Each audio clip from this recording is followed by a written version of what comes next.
bom dia. Retomando as aulas aqui, gente. Última aula a gente falou bastante dos poetas líricos. A gente vai estar falando hoje, basicamente, do surgimento da poesia política na Grécia, certo? E a gente vai ter que retomar alguns elementos das últimas aulas para entender esse processo que vai culminar na filosofia. Então é o seguinte, a gente falou sobre a sociedade homérica, certo? A gente falou bastante isso, a gente citou, colocou dois termos basicamente para ela, ou idade média grega, ou idade das trevas grega, que alguns historiadores usam. Por que tem esse termo? Porque a sociedade no período homérico ela vai se isolar, certo? Ela vai perder contato com as sociedades orientais. Então ela vai literalmente sofrer um processo de isolamento. E esse processo de isolamento vai criar uma sociedade baseada na agricultura, certo? E uma sociedade que vai ter como modelo dos seus valores as tradições guerreiras ligadas à poesia da Ilíada e da Odisseia, certo? Os gregos, eles não vão ter alfabeto, certo? Não tem moeda também, não existe a ideia de moeda, e a escrita também não está presente ali, certo? Só que a gente tinha deixado bem nítido que isso é exatamente nesse período homérico. Antes desse período homérico, a cultura, no lugar onde existe a Grécia, onde vai surgir a civilização grega, existiam as civilizações mais antigas, principalmente a civilização micênica, que vai ser uma das principais, certo? Mas há outras, a minoica e a cretense, a de Creta, né? Entre outras, que vão ser base para a formação dos gregos. E essas civilizações, elas eram sociedades propriamente orientais, não havia uma separação entre o Ocidente e o Oriente, certo? Com a queda da civilização micênica, se perdeu esse contato com o Oriente e também se perdeu a escrita, certo? Aquela escrita dos escribas que a gente conversou as aulas anteriores aí. Então o que vai acontecer? O período arcaico é exatamente o período de transição em que sentido?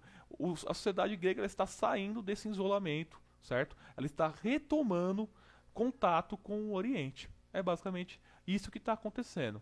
E o que leva a essa sociedade a fazer isso, certo? Essas polis gregas fazerem isso? É uma questão de necessidade. Há uma crise nessa sociedade no período arcaico, certo? Onde você tem uma crise demográfica, ou seja, tem muita gente para pouco alimento, para pouca terra. Então há necessidade de você pegar um conjunto de pessoas, levar em outros lugares e fundar colônias. É a partir daí que vai surgir uma série de colônias, novas cidades que não haviam antes, que vão ser a base que vai surgir a filosofia, ou seja, as cidades da Ásia Menor, que era literalmente, elas estavam no meio da sociedade grega arcaica, certo? Dos valores tradicionais que a gente conhece, que a gente falou aqui do Homero, e de outro lado o Oriente. Então ela está ligada aos dois mundos. Isso vai levar a cidades como Mileto, a região da Jônia, certo? Entre outras, produzir os primeiros filósofos, tá? Que a gente vai falar isso um pouco mais para frente, como que vai ser esse processo. Mas o que é importante ver é isso, ou seja, essa saída dos gregos tem, em primeiro lugar, a necessidade de garantir, certo? Novas terras e que garantir alimentos para as pessoas. E isso leva à necessidade do quê? De mudar a forma de agricultura. A agricultura estava basicamente ligada no período homérico à produção de cereais. Ela vai começar a produzir no período arcaico para exportação vinho, certo? E também vai estar a base dela vai ser a oliveira, que vai produzir o azeite. Então, quando a gente vê aqueles vasos que estão nos livros, certo? Que tem aquelas imagens dos mitos, aquelas coisas, aquilo era o quê? Eram vasos que tinham vinho ou azeite, certo? Eles eram produzidos, eles eram pintados e eles eram enviados para as sociedades orientais. E, em troca disso, se enviava alimento. Então, foi uma das formas que os gregos conquistaram, garantiram a solução, uma forma de solucionar esse problema que estava presente ali. Qual que vai ser uma outra coisa que vai voltar também? Vai voltar a escrita, ou seja, através dos felícios, que é um povo da antiguidade, muito ligado ao mar, que vai dar as condições para os gregos, o relacionamento com esse povo vai dar as condições dos gregos eles formularem um novo alfabeto, que foi perdido desde lá da civilização micênica, mas diferentemente daquele alfabeto micênico, certo? Que é o linear, tem o linear A, o linear B, certo? que é micênico, dos cretenses, dos pinóicos, de todas essas civilizações que a gente tem documentos, aquele alfabeto estava ligado basicamente para quê? Era como se fosse um alfabeto para o uso dos escribas. Então era o quê? Era um grupo de pessoas que viviam dentro do palácio e elas controlavam o que entrava, o que saía do palácio. Então, nesses documentos que restaram dessa civilização micênica, basicamente é como se fosse uma lista, sabe? A lista da sua mãe, do seu pai, como eles vão fazer compras. É a mesma coisa, ó, tal cara tem tantas coisas, tem que comprar tal coisa, saiu tal coisa. É literalmente esses documentos, a base deles é isso daí. Agora, esse alfabeto que os gregos vão pegar dos fenícios e vão elaborar uma nova forma de escrita, é muito mais semelhante ao nosso. Não vai ser algo limitado para uma função dentro de um palácio. Vai ser algo que vai se desenvolver a poesia, vai se desenvolver diálogos, literatura, entre outras coisas, certo? Todo tipo de literatura, no termo geral, vai se desenvolver a partir dessa escrita que está presente nos gregos. Tá? Então, o que vai acontecer, basicamente? Essa escrita aqui, ela tem um papel bem diferente, inovador, que não estava presente no período micênico. E essa escrita vai ter uma característica fundamental, que é o quê? É tornar público, publicitar as informações. Então, informações que eram orais vão se tornar coisas que são objetivas, que vão ser registradas, e isso qualquer indivíduo que tenha a possibilidade de ler vai poder consultar. Tá? Um outro elemento que também vai estar ligado a essa transformação da sociedade grega aqui no período arcaico vai ser a criação da moeda, certo? A moeda ela vai surgir, segundo alguns historiadores, no século 8 a.C., vai surgir na Lídia, com os reis da Lídia. Vai surgir também para ajudar, como eu falei, o objetivo dessa saída é retomar contato com o Oriente, principalmente com o objetivo comercial, certo? Para sanar uma crise que surgiu. E essa característica vai ter o quê? A necessidade de facilitar as trocas. Então, na Ásia Menor, as primeiras moedas que nós temos estão presentes ali, são do século 7 a.C., certo? Que a gente tem presente, que tem guardado. E essas moedas serviam para quê? Para facilitar as trocas entre a sociedade grega e a sociedade propriamente oriental, tá? E vai surgir uma série de transformações além dessas, que é o quê?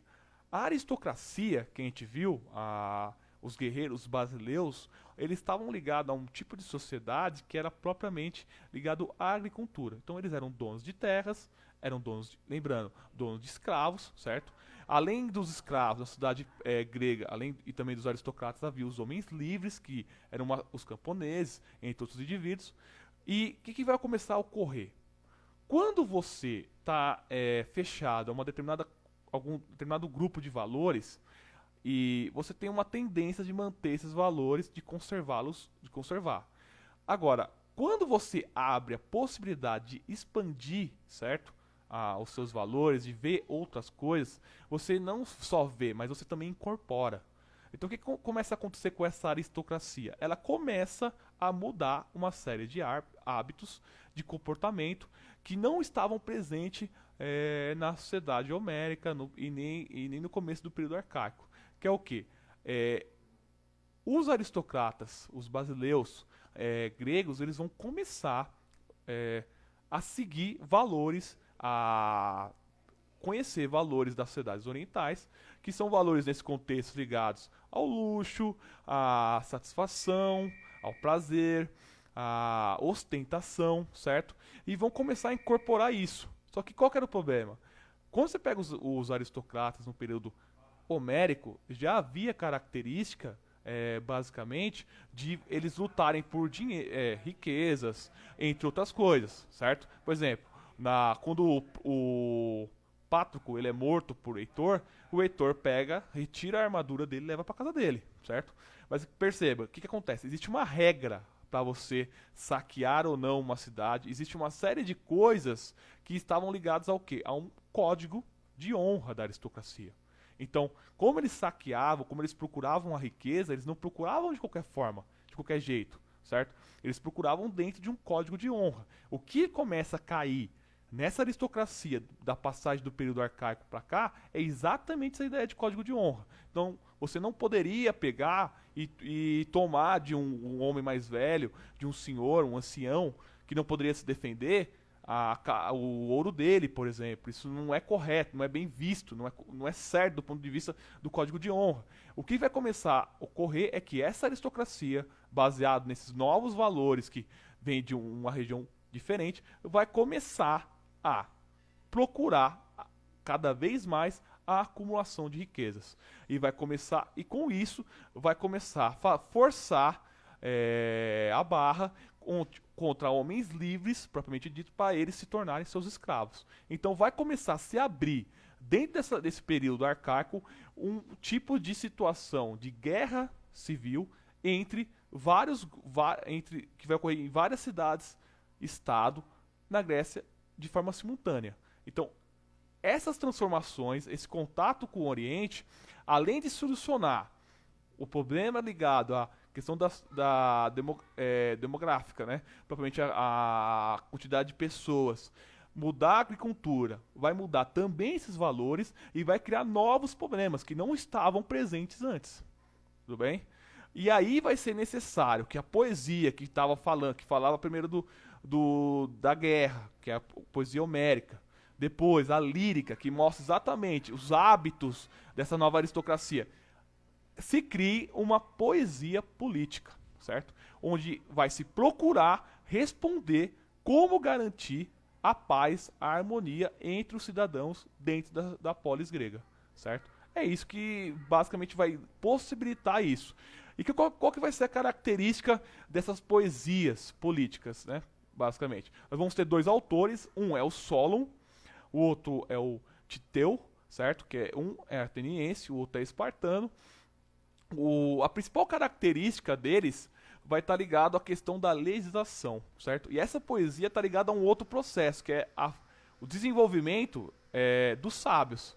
O Solon, por exemplo, é incluído em várias listas dos 7 sábios da Grécia. Os 7 sábios da Grécia, não importa a lista, porque ela muda de lugar para lugar, de região para região, você tem listas diferentes, que incluem pessoas diferentes.